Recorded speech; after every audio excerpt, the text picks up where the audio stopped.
Well, this is Sarah, and one of the weirdest things I see holding people back is the inability to stay on one subject. Okay.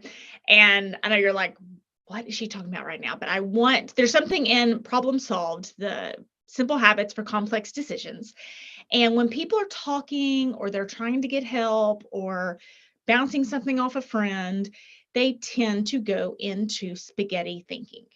Well, I was thinking about this, but if I do that, then this might happen, and then it's going to affect this, and then this could happen, and really, I probably shouldn't even worry about that because, last week someone said this, and I was going through a meme on this thing at church, and then I was told I just need to not worry about anything. It's like, and you see that they are all over the place. Okay. So if you are managing someone, if you are trying to help someone with a problem, if you have kids who want to solve a problem, if you yourself need to solve a problem, give yourself a challenge to stay on topic. And within the book, Problem Solved Simple Habits for Complex Decisions, I talk about the magic question. Okay. And the magic question is, what problem are you trying to solve? And I've never been in Alcoholics Anonymous, but within any of those types of groups, they say, awareness is the first step to recovery. Okay. So in problem solving, in managing people, in teaching people, in leading people, in running a business, in you running your life, what problem are you trying to solve?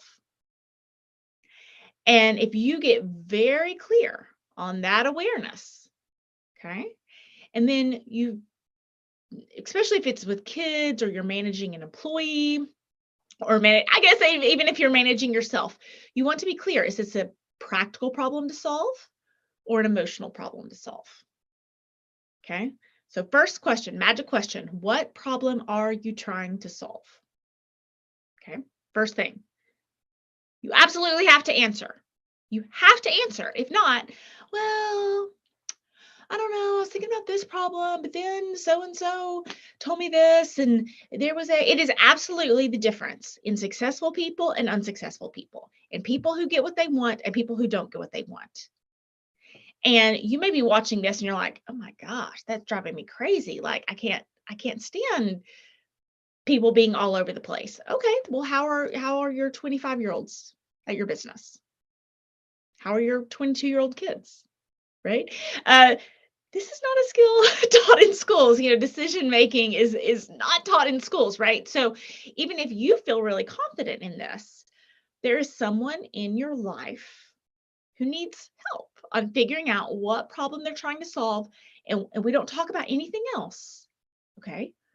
Hey, I hear you. I understand that's a concern as well, but we really need to get back to figuring out what problem we're trying to solve. Awareness is the first problem to solve. You got to know what the problem is and then go from it. And then, is this an emotional problem to solve or a practical problem to solve?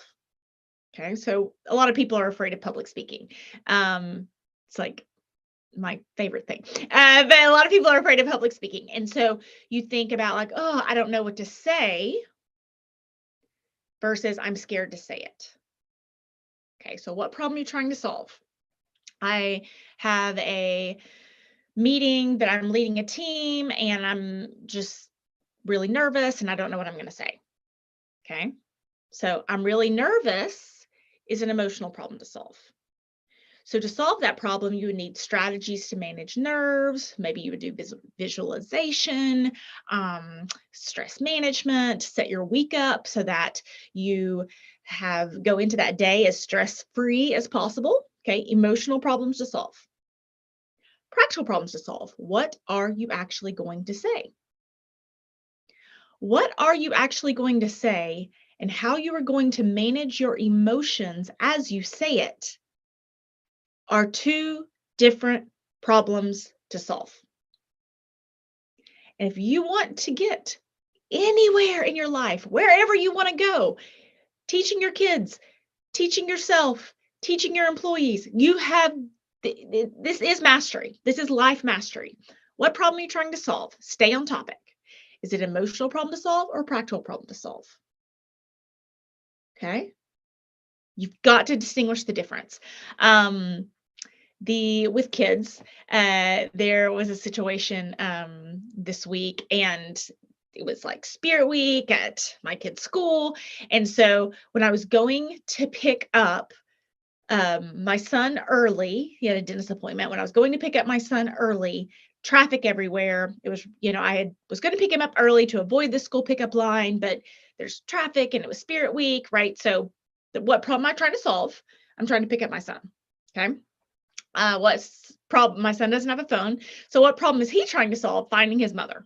Okay. So he gave me 2 minutes. I'm literally like circling around, like trying to get to him. He gave me 2 minutes and then he went back inside and called me, which is fine. Okay. There were 2 problems he was trying to solve. One, the practical problem of where is my mother? I need to get in the car so I can get to the dentist. And then, oh no, where is my mother?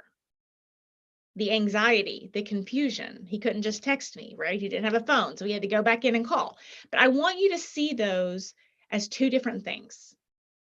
And when you're having a frustrated employee, I just don't think I can do this job anymore. I'm so sick of Johnny always messing up this project and taking ownership for my ideas. And I really, want to make that deal and get on that project. Okay. 2 different problems to solve. Practical problem to solve. I want to make that deal. Emotional problem to solve. Johnny gets on my nerves. Okay. It is absolutely life-changing, and it will change your conversations. It will make you 100% more effective at communicating with yourself and communicating with others to help them solve problems. And I believe the most recent results are that 48% of women in leadership are burned out and 31% of men in leadership are burned out.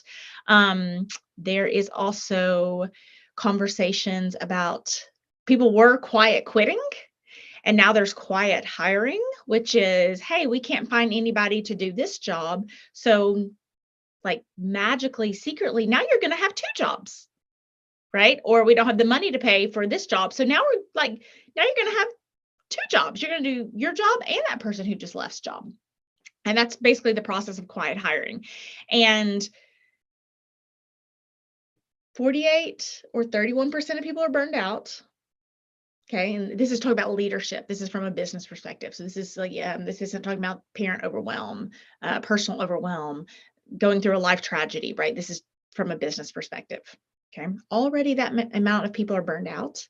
And now instead of quiet quitting, people are talking about quiet hiring. And that's been building because the people who are quiet quitting, like backing up from their work, doesn't mean there's less work.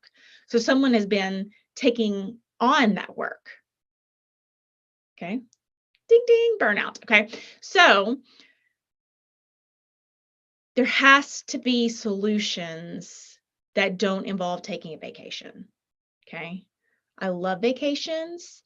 Love taking a break, love taking a nap, love going to bed early. I did yoga this morning. Like I am down with I had a friend yesterday. She said, you are the best, you are better at self-care than anyone I know. Okay.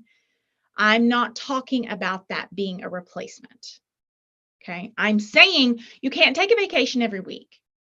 You still have bills to pay and kids to pay for and friends that need you and conversations about business and a business to build. Life has stress. Life has stress. And what I can promise you is if you get clear about what problem you're trying to solve and then quickly navigate emotional problem to solve or practical problem to solve and separate those 2 out, you will get results faster, experience less burnout and less frustration. I promise with everything in my heart and soul, you will feel like you have more time because your conversations are going to be smoother. Your conflict is going to be down. You're going to be able to direct kids, employees, whoever in what direction they need to go into next. And life will run smoother. Okay, so I hope that helps. If you haven't checked out my book, Problem Solved: Simple Habits for Complex Decisions, definitely check it out. And there's lots and lots of strategies about making life go smoother and how to move forward, even if your life feels like a maze. Hope you're having a great day.